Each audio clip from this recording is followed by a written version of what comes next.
Hi guys, Bloom's academy ನಡೆಸುವ puzzle ಚಾಲೆಂಜಿನ interesting questions ಅನ್ನು ಬನ್ನಿ ಸಾಲ್ವ್ ಮಾಡೋಣ.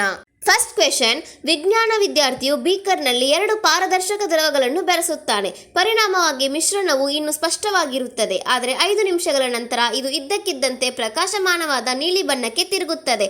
ಅದು ಹೇಗೆ ಸಾಧ್ಯ? ಆನ್ಸರ್, ಇದು ವಿಳಂಬಿತ ರಾಸಾಯನಿಕ ಕ್ರಿಯೆ. ಕೆಲವು ಪ್ರತಿಕ್ರಿಯೆಗಳು ಸಕ್ರಿಯಗೊಳ್ಳಲು ಸಮಯ ಅಥವಾ ಗಾಳಿ ಮಾನ್ಯತೆ ಬೇಕಾಗುತ್ತದೆ. ಇದು ಮ್ಯಾಜಿಕ್ ಅಲ್ಲ, ಇದು ರಸಾಯನಶಾಸ್ತ್ರ. Second question, digital lock A, B, C ಮತ್ತು ಡಿ ಎಂದು ಲೇಬಲ್ ಮಾಡಲಾದ 4 ಬಟನ್ಗಳನ್ನು ಹೊಂದಿರುತ್ತದೆ. ಕೋಡ್ 3 ಬಟನ್ಗಳಷ್ಟು ಉದ್ದವಾಗಿದೆ. ನಿಯಮಗಳು ಹೀಗಿವೆ: ಎ ಒಮ್ಮೆ ಕಾಣಿಸಿಕೊಳ್ಳುತ್ತದೆ, ಬಿ 2 ಬಾರಿ ಕಾಣಿಸಿಕೊಳ್ಳುತ್ತದೆ, ಸಿ ಮತ್ತು ಡಿ ಎಂದಿಗೂ ಕಾಣಿಸಿಕೊಳ್ಳುವುದಿಲ್ಲ. ಕೋಡ್ ಎಂದರೇನು? ಆನ್ಸರ್ ಗೊತ್ತಿದ್ರೆ ಕಮೆಂಟ್ಸ್ನಲ್ಲಿ ಹೇಳಿ. ಇಂತಹ ಇಂಟ್ರೆಸ್ಟಿಂಗ್ ವಿಡಿಯೋಸ್ಗೆ ಬ್ಲೂಮ್ಸ್ ಅಕಾಡೆಮಿ ಪೇಜನ್ನು ಸಬ್ಸ್ಕ್ರೈಬ್ ಮಾಡಿ.